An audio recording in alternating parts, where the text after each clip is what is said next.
దేవుడమ్మకి warning ఇచ్చి హరివర్ధన్ని కాపాడిన దేవ పుట్టింటికి వెళ్ళిపోయిన మిథున. ఇంతకు ఏం జరిగింది? అసలు దేవుడమ్మకు వార్నింగ్ ఇచ్చి హరివర్ధన్ని దేవ కాపాడడం ఏంటి? మిథున పుట్టింటికి వెళ్ళిపోయిందా ఇచ్చిన మాట ప్రకారం? ఇదంతా కూడా వీడియోలో చూసి తెలుసుకునేద్దాం. నువ్వుంటే నా చేతగా అప్కమింగ్ ఎపిసోడ్స్లో ఏం జరగబోతుందో ముందుగా తెలుసుకోవాలి అనుకుంటే వీడియోని లైక్ చేసి ఛానల్ని సబ్స్క్రైబ్ చేసుకోండి.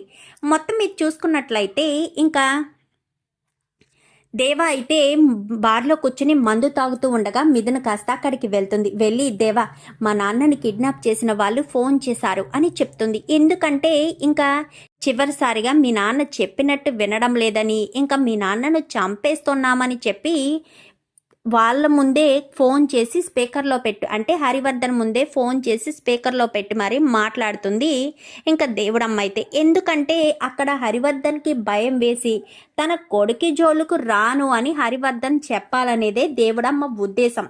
హరివర్ధన్ని చంపాలన్న ఆలోచన అయితే దేవుడమ్మకి లేదు, కానీ దేవుడమ్మ హరివర్ధన్ని ఒప్పుకోవట్లేదని సో ఆ రకంగా చెప్తుంది. చెప్పేసేసరికి ఇంకా వెంటనే మిథున కాస్త దేవా దగ్గరికి వచ్చి పరుగున మా నాన్నను కాపాడు, నువ్వు మాత్రమే కాపాడగలవు అని చెప్పనేసరికి సరే మీ నాన్నని నేను కాపాడతాను, కానీ నాకు ఒక మాట ఇవ్వాలి అని చెప్పనేసరికి ఏ మాట అని చెప్పాను. కానీ మీ నాన్నని నేను కాపాడిన మరుక్షణం నా జీవితంలోంచి నా ఇంట్లోంచి శాశ్వతంగా నువ్వు వెళ్ళిపోవాలి అని చెప్పనేసరికి ఒక్కసారిగా షాక్ అయిపోతుంది మిథున. ఏంటి దేవా ఏం మాట్లాడుతున్నావు అని చెప్పాను. కానీ చూడు మిథున, నువ్వు ఇక్కడ ఎక్కువ సమయం ఆలోచించే సమయం అస్సలు లేదు. నువ్వు చెప్పింది వినాలి అంతే, అంతకు మించి నీకు ఆప్షన్ కూడా లేదు. మీ నాన్నని కాపాడాలి అంటే నువ్వు నా జీవితంలోంచి నా ఇంట్లోంచి శాశ్వతంగా వెళ్ళిపోతానని నాకు మాట ఇస్తేనే నేను మీ నాన్నని కాపాడతాను, లేదంటే మీ నాన్నని కాపాడడం నా వల్ల కాదు అని చెప్పి చెప్తాను. చెప్పేసరికి ఇంకా ఏం మాట్లాడే అవకాశం లేక ఇంకా సైలెంట్గానే ఉండిపోతుంది మిథున. ఏంటి ఏం మాట్లాడకుండా సైలెంట్గా ఉన్నావు? చెప్పు, సమాధానం చెప్పు. మీ నాన్నను కాపాడమంటావా, ఏం చేయమంటావు అని చెప్పాను. కానీ సరే నీకు మాటిస్తున్నాను, మా నాన్నని కాపాడి తీసుకురా, నేను నీ జీవితంలోంచి వెళ్ళిపోతాను అని చెప్పి మాట ఇచ్చేసరికి దేవా కాస్త దేవుడమ్మే చేసిందన్న విషయం ఆల్రెడీ దేవాకు తెలిసే ఆగుతాడు. ఎందుకంటే ఈ అవకాశాన్ని ఉపయోగించుకోవాలి కదా. ఎందుకంటే ఆల్రెడీ హరివర్ధన్ చెప్పాడు కదా, నా కూతుర్ని నా ఇంటికి పంపించేసేయని చెప్పి. సో అందుకోసం ఈ అవకాశాన్ని ఉపయోగించుకుందామని ఈ అవకాశాన్ని ఈ రకంగా ఉపయోగించుకుంటాడు. నిజానికి దేవాకి మిథున అంటే ప్రాణమే, ప్రాణం కంటే ఎక్కువగా మిథునను దేవా ప్రేమిస్తున్నాడు. కానీ ప్రేమించినా కానీ ఇక్కడ ఏమీ చేయలేని పరిస్థితి. తన ప్రేమను చెప్పలేడు, హరివర్ధన్కి మాటిచ్చాడు. సో అందుకని దేవా కాస్త కాపాడుతాను అని చెప్పి మిథునని పంపించేసి దేవా అక్కడి నుంచి బయలుదేరేసరికి ఇంకా వీడు మన మాట వినడం లేదు, వీడిని చంపేసేయండి అని చెప్పాను. కానీ కత్తి కాస్త పీక మీదకి వేసేసరికి కర్ర విసిరేసరికి కర్ర కాస్త కత్తికి అడ్డుపడుతుంది. నేనుండగా ఆయన్ని ఎవరూ ఏమీ చేయలేరు అని చెప్పి దేవ అనేసరికి ఒక్కసారిగా హరివర్ధన్ అప్పటికే దెబ్బలు తినేసి ఉంటాడు. బాగా మొహానికి అది దెబ్బలు తగిలి ఉంటాయి. దెబ్బలు తగిలి ఉండేసేసరికి ఇంకా చాలా సంతోషపడిపోతుంది మిథున అయితే. మా నాన్నను కాపాడడానికి దేవా వచ్చేసాడు, ఇంకా దేవా వచ్చాడు, ఇంకా నాకు ఎలాంటి బెంగ హరివర్ధన్ అయితే దేవా వచ్చాడు, ఇంకా నాకు ఎలాంటి భయం లేదు, దేవా నన్ను కాపాడి తీసుకువెళ్తాడు అని చెప్పి చాలా సంతోషపడిపోతాడు. చాలా సంతోషపడిపోయేసరికి నేను మిమ్మల్ని కాపాడడం కోసమే వచ్చాను అని చెప్పి చెప్తాడు. చెప్పేసేసరికి చాలా హ్యాపీగా ఫీల్ అవుతాడు దేవా అయితే. ఇంకా అక్కడ ఉన్న వాళ్ళందరినీ కూడా చితక్ కొట్టేసి హరివర్ధన్ గారి జోలికి ఎందుకు వచ్చావు, నన్ను కాపాడినందుకే కదా, నువ్వు ఏదైనా చెయ్యాలి అనుకుంటే డైరెక్ట్ నన్ను చెయ్యి, నన్ను ఏమీ చెయ్యలేక నువ్వు హరివర్ధన్ గారి జోలికి వస్తే మాత్రం అస్సలు నేను ఊరుకోను అంటూ దేవా కాస్త గట్టిగా సమాధానం చెప్పేసరికి ఏంటి నిన్నేం చేయాలి, నిన్ను కాపాడినందుకు ఆయన మీదే కక్ష, నా కొడుకును కూడా బలి తీసుకునేది ఆయన అనగానే మరి నీ కొడుకు అమ్మాయిల జీవితాన్ని నాశనం చేస్తూ ఉంటే చూస్తూ ఊరుకుంటామా ఏంటి? అమ్మాయిల జీవితాలంటే ఆటబొమ్మలు అనుకుంటున్నావా? నువ్వు ఒక ఆడదానివే కదా, నీకు ఒక ఆడపిల్ల ఉంటే తెలిసొస్తుంది ఆడపిల్ల విలువేంటో. నీకు పుట్టింది మగపిల్లోడు కాబట్టి ఎంతమంది ఆడపిల్లల జీవితాలనైనా నాశనం చేసేస్తే చూస్తూ ఊరుకుంటామా? అందుకోసమని అలా చేశాము అంటూ మాట్లాడేసరికి ఇంకా ఏం మాట్లాడకుండా సైలెంట్గా ఉంటుంది. రండి హరివర్ధన్ గారు అని చెప్పి ఇంకా దేవా భుజాల మీద చేతులు వేసుకుని తనని చాలా జాగ్రత్తగా బండి మీద ఎక్కించుకుని ఇంకా అక్కడి నుంచి కాస్త తీసుకొచ్చి ఇంటి దగ్గర దిగబెట్టేస్తాడు. దిగబెట్టేసేసరికి ఇంకా మిథున అని చెప్పి పిలిచేసరికి నాన్న అనుకుంటూ పరుగు పరుగున వస్తుంది మిథున. మిథున చేతిని తీసుకుని మీ అమ్మాయిని కూడా మీకు అప్పగిస్తున్నాను, నేను మీకు మాటిచ్చాను, మిథున సాక్షిగా మిథునను మీకు అప్పగిస్తాను, మర్చిపోతాను అని చెప్పి మా మిథునను మీకు అప్పగిస్తున్నాను. మిథున నాతో రాదు, మా ఇంటికి రాదు, ఎప్పటికీ రాదు. ఎందుకంటే మిథున దగ్గర నేను మాట తీసుకున్నాను, మిమ్మల్ని కాపాడి తీసుకొస్తే నా జీవితంలోంచి శాశ్వతంగా వెళ్ళిపోతావా అని చెప్పి అడిగితే మా నాన్నను కాపాడి తీసుకురా, జీవితంలోంచి వెళ్ళిపోతాను అని మిథున నాకు మాట ఇచ్చింది. ఇచ్చిన మాట ప్రకారం మీ నాన్నని కాపాడి తీసుకొచ్చాను. నువ్వు నాకు ఇచ్చిన మాట ప్రకారం నా ఇంటికి రావద్దు అని చెప్పి ఇంకా దేవా కాస్త చెప్పేసరికి మిథున చాలా బాధపడుతూ ఏడ్చుకుంటూ లోపలికి వెళ్ళిపోతుంది. అమ్మ మిథున అని చెప్పాను కానీ దేవా కూడా వెళ్ళిపోతాడు. ఏంటండి అలా చూస్తూ ఊరుకున్నారు అని చెప్పాను కానీ నాన్న చూస్తూ ఊరుకోలేదమ్మా, ఇదో మంచి అవకాశమని అనుకోవాలి. మిథున మన ఇంటికి రావడానికి నాన్నని ఇలా కిడ్నాప్ అయ్యి దేవుడు ఇలా సహాయం చేశాడు. మిథున మన ఇంటికి వచ్చేసింది, ఇంకా ఎలాంటి బాధ లేదు, ఇంకా ఎలాంటి బెంగ లేదు, మిథున క్షేమంగా ఇంటికి రావడమే మనకు కావాల్సింది అని చెప్పి ఇంకా అనేసరికి చాలా సంబరపడిపోతారు. ఇంకా అందరూ కూడా హ్యాపీగా ఫీల్ అవుతారు. హరివర్ధన్ తిరిగి వచ్చినందుకు సంతోషపడతారు. కానీ హరివర్ధన్ అయితే తిరిగి వచ్చాడు కానీ మిథున మాత్రం అసలు ఎవరితోటూ సరిగ్గా మాట్లాడదు, సరిగ్గా తిండి తినదు. ఎంత చెప్పినా కానీ తిండి మాత్రం అస్సలు తినదు. ఏమైంది మిథున అని చెప్పనేసరికి ఏమీ లేదు నాన్న, నేను బాగానే ఉన్నాను అని చెప్పాను కానీ నాకు తెలుసు నువ్వెందుకు ఇలా ఉంటున్నావో, దేవా నిన్ను దూరం పెట్టాడనే కదా అని చెప్పాను కానీ లేదులే నాన్న, దేవాని మీ ఎంతలాగా స్ట్రగుల్ అనుభవించాడో నాకు తెలుసు. దేవా కావాలనే ఇలా వదిలేశాడని కూడా నాకు అర్థమవుతుంది అని చెప్పనేసరికి అది కాదమ్మా మిథున, నా బాధను కూడా నువ్వు అర్థం చేసుకోవాలి కదా అనగానే అందరి బాధని నేనే అర్థం చేసుకోవాలి నాన్న, నా బాధని ఎవరూ అర్థం చేసుకోరు.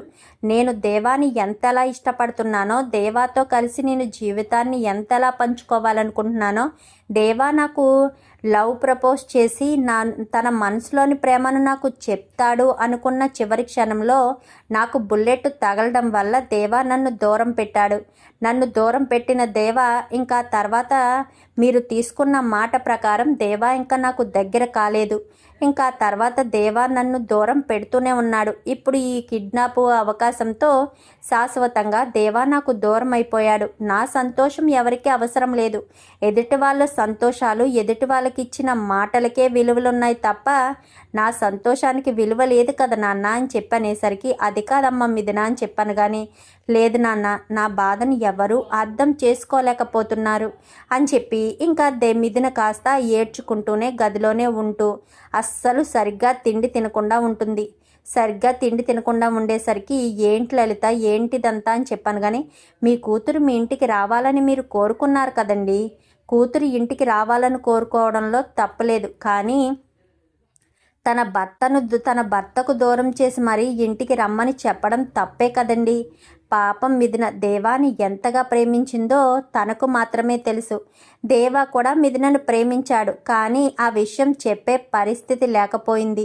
ఏంటో పాపం మిథున పరిస్థితి. ఎప్పుడూ మిథునకి ఏం కావాల్సి వచ్చినా ఏదైనా సరే క్షణాల్లో తీసుకొచ్చి ఇచ్చే మీరు మిథునను తన భర్త నుంచి దూరం చేస్తారని ఏ రోజు కూడా అనుకోలేదు అనగానే తన భవిష్యత్తు కోసం ఇదంతా చేశాను లలిత అని చెప్పాను కానీ భవిష్యత్తు ఎక్కడుందండి? భవిష్యత్తు మిథునకు వేరే వాళ్ళతో పెళ్లి చేసుకుంటుంది అనుకుంటున్నారా?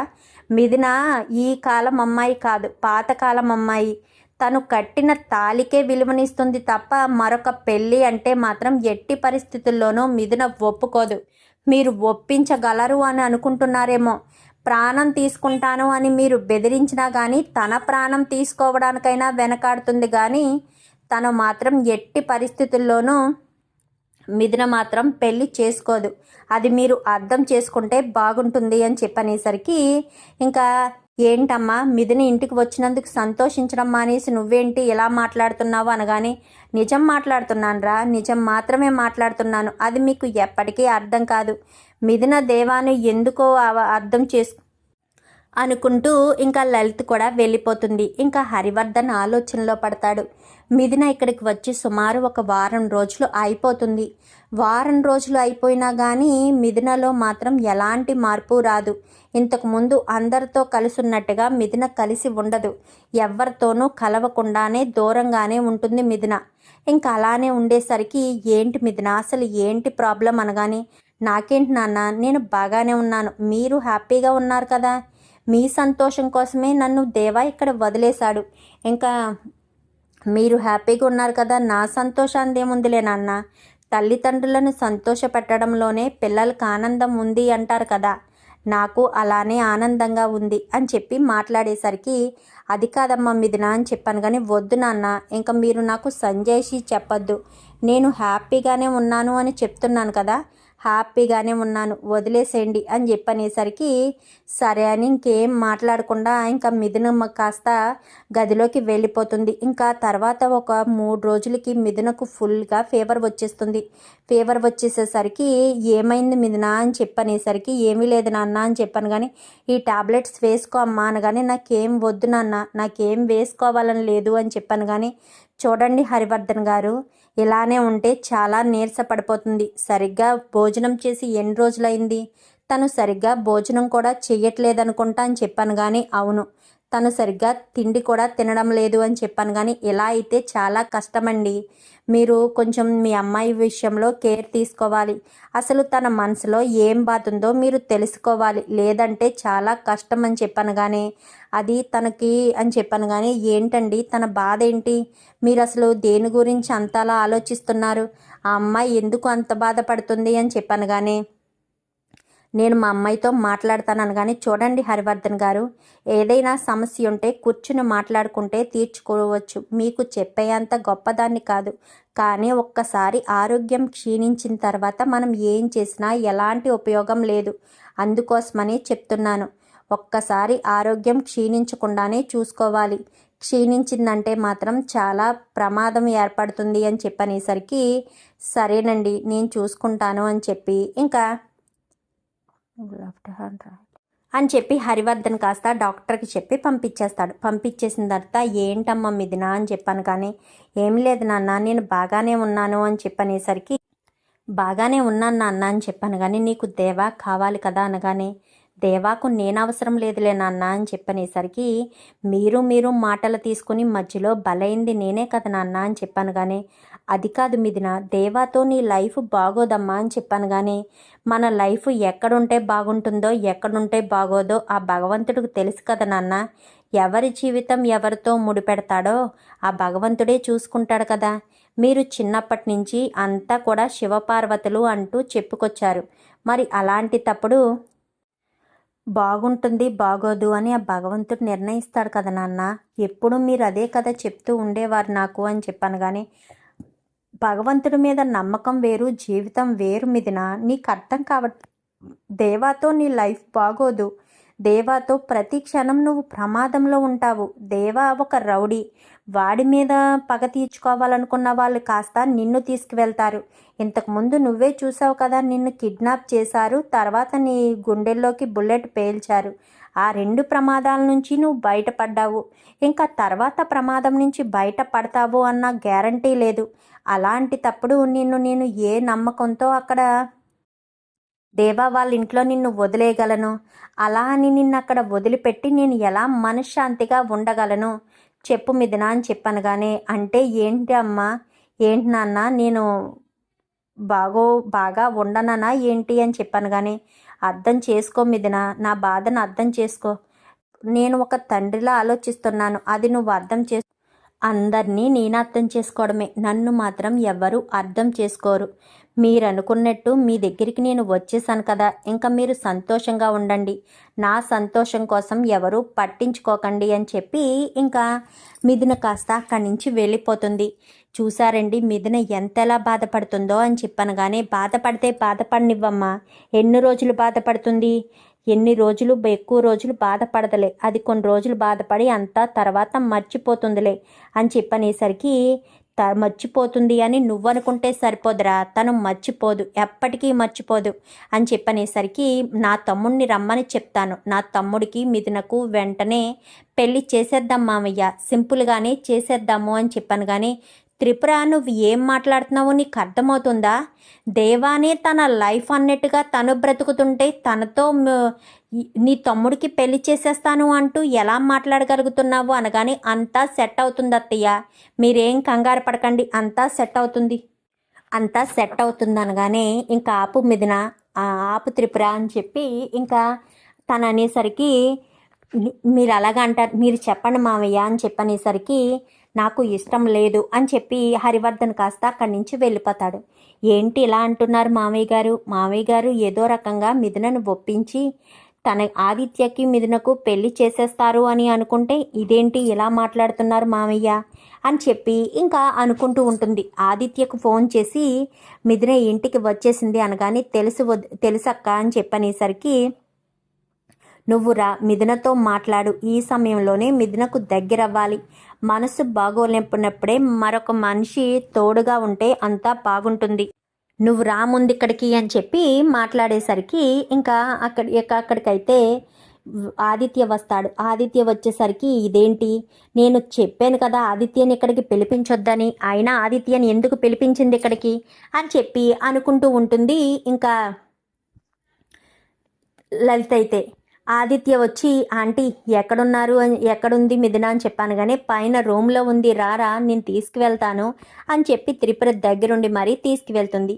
తీసుకువెళ్ళేసరికి ఇంకా త్రిపుర వెళ్ళిన తర్వాత మీరు మాట్లాడుతూ ఉండండి, కాఫీ తీసుకొస్తానని. కానీ ఏంటి మిథున, నువ్వు ఆ లైఫ్లోంచి బయటికి వచ్చేసినందుకు నాకు చాలా సంతోషంగా ఉంది, మనం కొత్త జీవితం మొదలు పెడదాము, నువ్వు నేను పెళ్లి చేసుకుందాం, సింపుల్గానే పెళ్లి చేసుకుందాం, ఎలాంటి హంగు ఆర్భాటం ఏమీ వద్దు అని చెప్పనేసరికి ఏం మాట్లాడుతున్నావు ఆదిత్య, నువ్వు మాట్లాడే దాంట్లో ఏదైనా అర్థం ఉందా?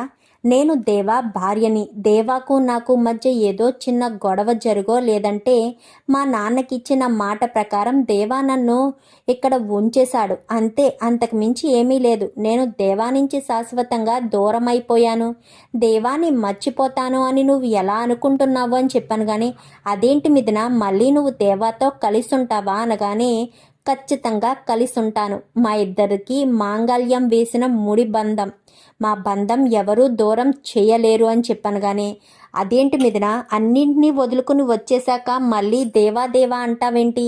దేవాన్ని వదిలేసి నన్ను పెళ్లి చేసుకుని సంతోషంగా ఉంటూ, అప్పుడే కదా మామయ్య వాళ్ళు అందరూ కూడా సంతోషంగా ఉంటారు అని చెప్పనేసరికి లేదు ఆదిత్య, నన్ను క్షమించు, నీకు పెళ్లి ఆశలు చూపించింది మేమే, ఒప్పుకుంటాను.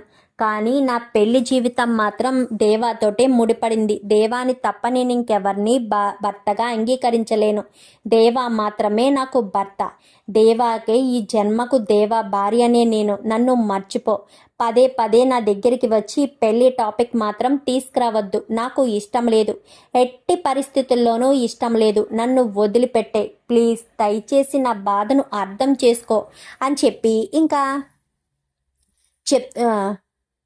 మిథున కాస్త చెప్పేసేసరికి హరివర్ధన్ వస్తాడు. చూడండి అంకుల్ ఎలా మాట్లాడుతుందో అని చెప్పనేసరికి మిథున చెప్పింది కదా, మిథున నిర్ణయం తీసుకుందంటే అది కరెక్టే అయ్యి ఉంటుంది అనగాని మీరు కూడా ఏంటి మామయ్య ఇలాగే మాట్లాడుతున్నారు అని చెప్పాను. కానీ ఇలా కాకపోతే ఎలా మాట్లాడమంటావు?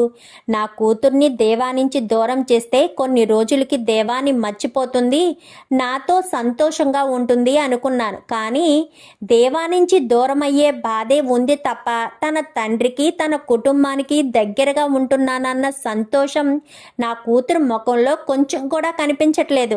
తనకి 3 రోజుల నుంచి జ్వరం, తను ఇక్కడికి వచ్చి 10 రోజులైంది, తిండి లేదు ఏమీ లేదు, తను నీరస పడిపోతుంది అని ఎంత చెప్తున్నా నాకు దేవానే కావాలి, దేవాతోనే నా జీవితం అంటూ కూర్చుని ఉంది నా కూతురు. అలాంటిదా నా కూతుర్ని మనసు నొప్పించి నేను చచ్చిపోతాను లేదా మీ అమ్మ చచ్చిపోతుందని బెదిరించి మాత్రం నీతో పెళ్లి చేస్తాను అని ఎలా అనుకుంటున్నావు? అలా ఎప్పటికీ చేయలేను. బలవంతంగా పెళ్లి చేసినా నా కూతురు అక్కడ సంతోషంగా ఉండలేదు సరికదా, అసలు మనిషే ఉండదు అని నాకు తెలుసు. అందుకే నేను ఎప్పుడూ తప్పుడు నిర్ణయాలు తీసుకోను. క్షమించు, నీ విషయంలో నేను చేసింది తప్పే. నీకు ఆశలు కల్పించి పెళ్లి చేస్తాను అని చెప్పింది తప్పే. కానీ అది ఎంత పెద్ద తప్పో ఇప్పుడు నాకు అర్థమైంది. నన్ను క్షమించు ఆదిత్య. ఇక మీదట నువ్వు ఇక్కడికి రావాలి అంటే త్రిపుర తమ్ముడుగా మాత్రమే రా తప్ప మిథునను పెళ్లి చేసుకొని వదిలివేసిన భర్తగా మాత్రం రావద్దు. వెళ్ళిపో ఆదిత్య అని చెప్పనేసరికి ఇంకా ఆదిత్య కాస్త అక్కడి నుంచి వెళ్ళిపోతాడు. వెళ్ళిపోయేసరికి మిథున లేగు, నిన్నింక నేను ఎలా చూడలేను, ఏదైతే అదే అవుతుంది. నువ్వు నమ్మిన పరమేశ్వర్లు మిమ్మల్ని ఎన్ని రోజులు కలిపుంచాలి అనుకుంటే అన్ని రోజులు కలిపుంచుతారు. ఇంకా నేను మిమ్మల్ని విడదీసి ఆ పాపం నేను మూటగట్టుకోలేను. అందుకే వదిలేస్తున్నాను. నువ్వు నీ భర్త దగ్గరికే వెళ్ళిపో. నీ భర్తకు నేను అప్పగిస్తాను. మళ్ళీ నిన్ను వెళ్ళిపోమని చెప్పినా నువ్వు అక్కడికి వెళ్ళడానికి అవకాశం లేదు. అటు నుంచి దేవా నిన్ను ఇక్కడికి వచ్చి వెళ్ళను కూడా వెళ్ళడు. ఎందుకంటే దేవా నీ దగ్గర మాట తీసుకున్నాడు, నేను దేవా దగ్గర మాట తీసుకున్నాను కాబట్టి పద రెడీ అవ్వు అని చెప్పనేసరికి లేదు నాన్న నేను రాని ఎక్కడికి అనగానే నేనే చెప్తున్నాను కదా, లే అమ్మ మనస్ఫూర్తిగానే చెప్తున్నాను. నా కూతురు సంతోషమే నాకు ముఖ్యం. నా కూతురికి మించి నాకు ఏదీ ముఖ్యం కాదు. లెగు అని చెప్పనగానే ఇంకా అక్కడి నుంచి కాస్త లేస్తుంది మిథున లేచేసరికి ఇంకా లలిత మిథున ఇద్దరు కూడా పట్టుకుంటేనే కానీ నడవలేని స్థితిలో ఉంటుంది మిథున. అలా ఉన్న స్థితిలోనే కారు ఎక్కించి తీసుకువెళ్తారు. దేవాకి ఫోన్ చేస్తాడు హరివర్ధన్. ఎక్కడున్నావు దేవా అని చెప్పాను కానీ చెప్పండి సార్ అని చెప్పనేసరికి ఇంటి దగ్గరే ఉండు, నేను నీతో మాట్లాడాలి అని చెప్పాను కానీ సరే సార్ ఇంటి దగ్గరే ఉన్నాను అని చెప్పనేసరికి మిథున కారులోంచి దిగుతుంది. మిథునను ఒక పక్క లలిత మరొక పక్క హరివర్ధన్ ఇద్దరు కూడా తీసుకుని వస్తారు. మిథున అడుగు తీసి అడుగు వెయ్యలేని పరిస్థితిలోనే అడుగులు వేసుకుంటూ వస్తూ ఉంటుంది. అలా వస్తూ ఉన్న మిథునను చూసి దేవాకు గుండెలు పగిలేలా ఏడవాలి అని అనిపిస్తుంది. గబగబా వెళ్ళి మిథునని ఎత్తుకుని తీసుకురావాలని అనిపిస్తుంది. కానీ తను గీత దాటి అడుగు ముందుకు వేయలేని పరిస్థితి దేవాది. అందుకని ఇంకా దేవా మిథున విషయంలో తను ఎలాంటి నిర్ణయం తీసుకోకూడదని ఇంకా దేవా అయితే మిథునను ఇంకా అలాగే గుమ్మం దాకా తీసుకొచ్చేసరికి ఇంకా దేవా ఈలోపు శారద అందరు కూడా గబగబా వెళ్ళి ఏమైంది అన్నయ్య గారు ఏమైంది అని చెప్పాను. కానీ దేవా నుంచి దూరం చేసి నేను చాలా పెద్ద తప్పు చేశాను. మా ఇంటికి వచ్చినప్పటి నుంచి ప్రశాంతంగా లేదు. కంటి నిండా నిద్ర లేదు, కడుపు నిండా తిండి లేదు. 3 రోజుల నుంచి తనకు ఫుల్గా ఫీవర్ ఉంది. టాబ్లెట్స్ వేసుకోవట్లేదు, సరిగ్గా తినడం లేదు. అందుకే ఇంకా దేవా మీద మిథున పెంచుకున్న ప్రేమకు ఇంకా నేను నా మనసు మార్చుకోక తప్పడం లేదు. మిథునకు కూడా దేవ అంటే ఎంత ఇష్టమో దేవాకు కూడా మిథున అంటే అంతే ఇష్టమని నాకు తెలుసు. ఎందుకంటే ఆ రోజు దేవాను మాట ఇమ్మని అనగానే దేవ ప్రాణం ఉక్కిరిబిక్కిరైపోయింది. గుడిలో మెట్టెలు ఫంక్షన్లో కూడా మెట్టెలు పెట్టొద్దనగానే నా ప్రాణం పోయినంతగా అవుతుంది సార్ అంటూ ఎంతగానో బాధపడ్డాడు దేవ. ఇదిగో దేవా నీ భార్యను నీకే అప్పగిస్తున్నాను. మీ ఇద్దరిని ఏ చేతులతో అయితే విడదీశానో అదే చేతులతో మీ ఇద్దరిని ఒకటి చేస్తున్నాను. దేవా మిథున ఇద్దరు ఒకే చోట ఉండండి. ఒకరిని విడిచి ఒకరు ఉండకండి. నా కూతురికి నీ మీద పూర్తి నమ్మకం. నువ్వు నా కూతుర్ని ప్రేమగా చూసుకుంటావని నా కూతురు మీద నాకు నమ్మకం. నా కూతురు ఎప్పుడైనా ఏదైనా నిర్ణయం తీసుకుందంటే అది కరెక్ట్ అయినదే అని నేను పూర్తిగా నమ్ముతాను. నీ విషయంలో కూడా అలాగే నమ్ముతున్నాను దేవా. నువ్వు దేవా మిథున ఎప్పుడు సంతోషంగా ఉండండి అని చెప్పి హరివర్ధన్ కాస్త వాళ్ళిద్దరినీ చేతులు కలిపి అక్కడి నుంచి వెళ్ళిపోతాడు. చూద్దాం మరి రాబోయే ఎపిసోడ్స్లో ఈ రకంగానే హరివర్ధనే మిథునను దేవాన్ని కలపాలని మీరు కూడా కోరుకుంటే వీడియో నచ్చితే లైక్ చేసి ఛానల్